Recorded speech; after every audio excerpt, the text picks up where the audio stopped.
in the end, we have to say to ourselves, whether I live or whether I die, with St. Paul, I am with Christ.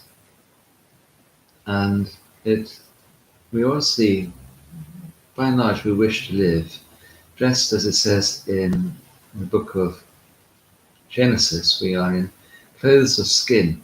We are made of flesh, and our flesh wishes to live. An awful lot of medicine nowadays is a futile wish to live at all and any cost. Apparently, most of the money spent in hospitals is spent in the last 2 weeks of people's lives when they're going to die anyway, and stretching out the agony of death rather than helping somebody to what is truly a good death. You know, if you think about euthanasia, it means having a good death. And I don't mean poisoning people, I mean helping people to have a good death. I think that because people are the whole business of being dead, dying, becoming ill, is something that's quite a strong taboo, certainly in this country. People don't talk about it, and people don't really prepare themselves in a sensible and logical way for it. You know, I'm 62. Most of my relatives die around about the age of 80. So probably I've got, well, I'm nearly 63, so I've got, what, 17 years left? Maybe. I have high blood pressure. And I have high cholesterol and things like that. So it's likely that I'll have a heart attack or a stroke or something like this.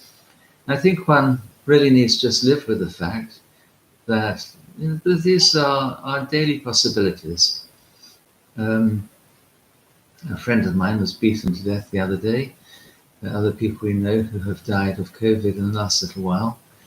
I know people I went to school with who died pretty well every decade through my life of car accidents, cancers, accidents of other sorts. One of them was accompanying Prince Charles and got caught in an avalanche and got killed, and so on.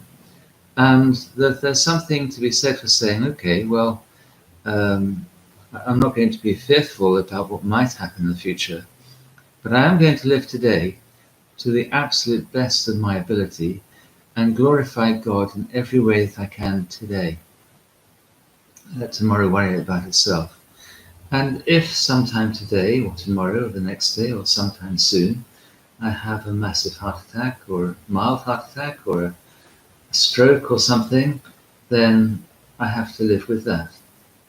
And you know, we are very glad about and happy about thanking God and praising God for all good things that come our way.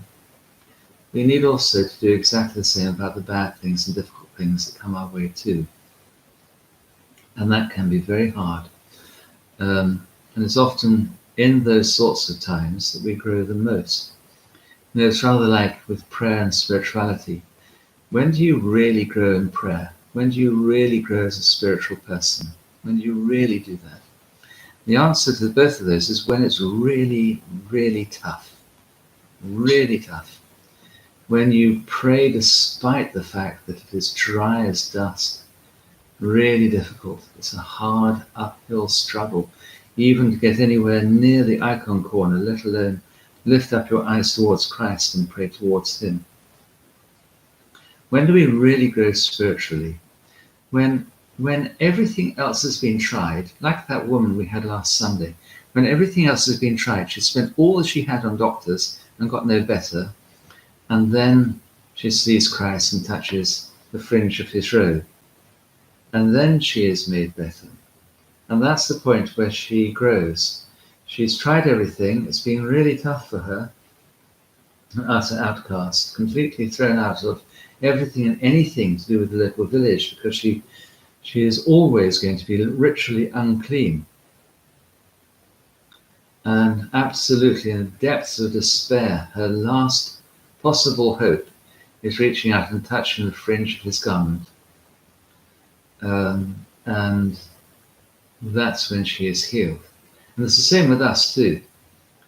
there are times and you know, I'm talking here from my own experience as much as anything else.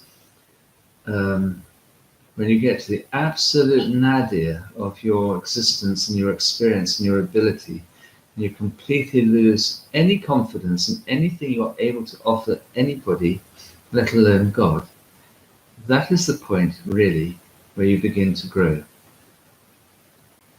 And part of the trick is to put yourself in that position where you know that actually, in human terms, in flesh terms, in clothes of skin, it is utterly impossible. There's nothing you can do. Just God. And then you begin to grow.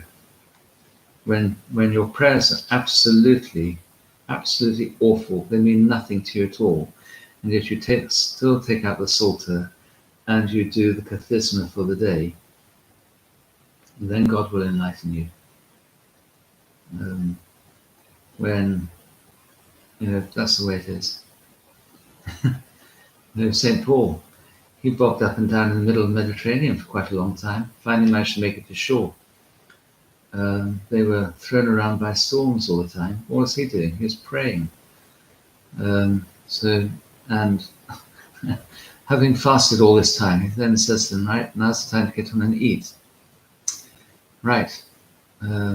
So spiritual weapons against this. None of us have spiritual weapons, only Christ does. But in the end, we also have to say to ourselves, okay, my father used to say, none of our heads will ache in 100 years from now. And that's true. And we temper that always with our song, Christos Anesti. Christ is risen, Christos Voskresi, Christos Enviat, and so on. Christ is risen. And there's that we put our hope on. The surety, the absolute certainty, as St. Luke says here, of the resurrection. That's what we're about.